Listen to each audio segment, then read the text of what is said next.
Jareth says, would you explain to us, I think, about subject-verb agreement? Is a great topic, should be. It is a great topic. It is a great topic.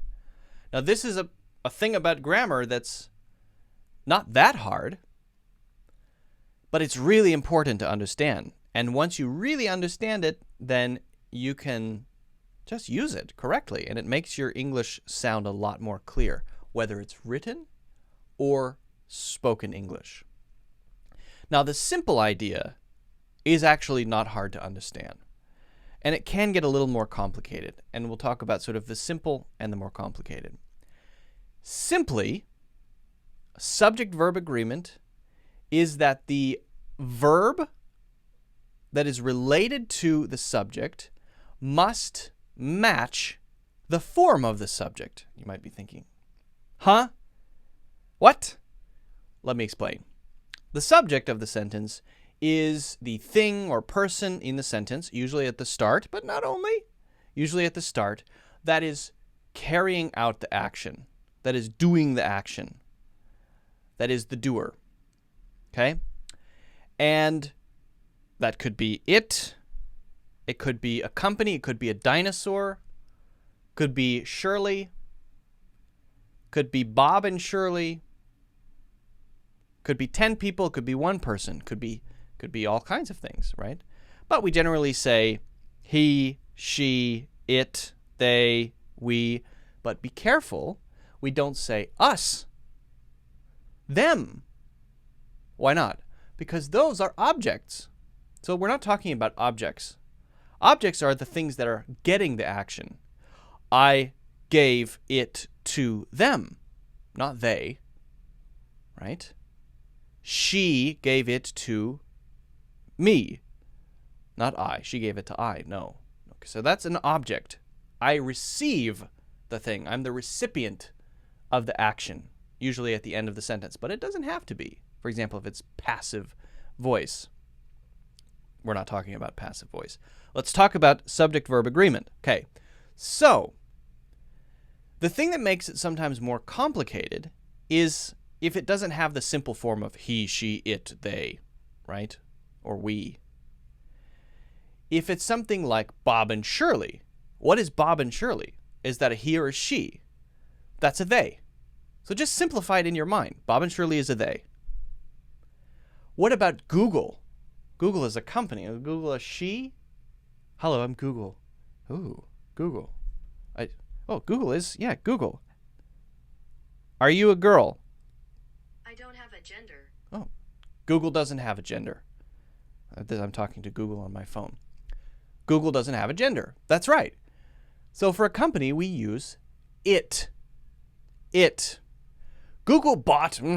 Google bought. It bought. Now, sometimes people do use they for companies, so that's actually okay too.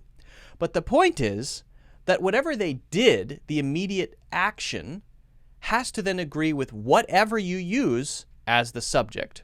So if you say they, then you would use for something like they buy. But if it's it, then what would it be? It buys. Now, I'm not saying that for buying another company or even Google, but just they buy, it buys. It has to agree. I buy, you buy, he buys, she buys, they buy, we buy. And did I say it? Yeah, it buys. Okay? Now, you might say, that it buys doesn't make any sense. Yeah, I agree. Okay, I agree. But something like it gets, that would be okay, right? Yeah, we don't usually say it buys. That's true. But the point is that the verb has to fit or match the subject. That's the main idea.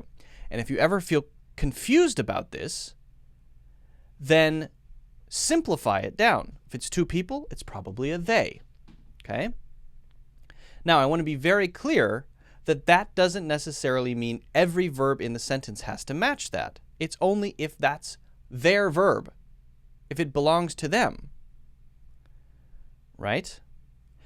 So you could say, he spends all of his money on travel, but we prefer to spend our money on assets, things like cars and houses.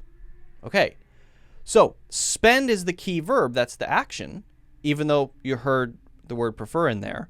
The key action is spend, but it's he and spends, and then we, maybe me and my wife or whoever, spend. He spends, we spend.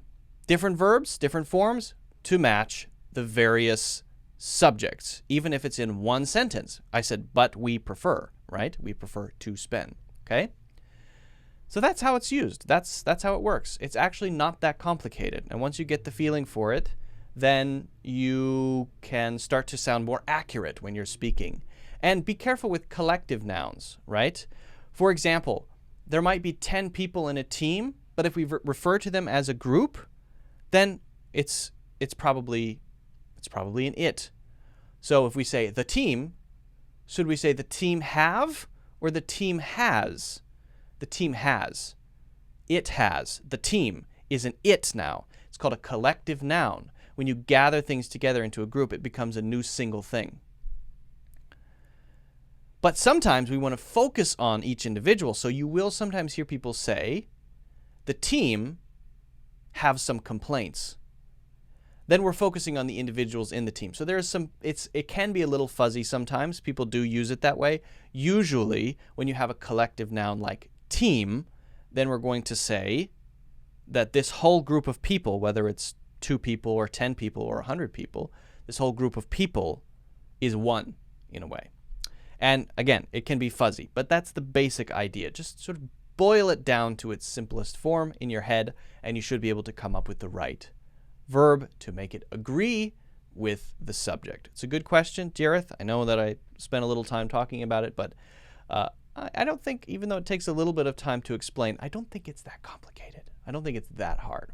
Hopefully it's clear. Guys, if you have any other questions, let me know in the comments. If you haven't already, make sure you hit the like button. Make sure you subscribe and also check out my full courses in the links in the description.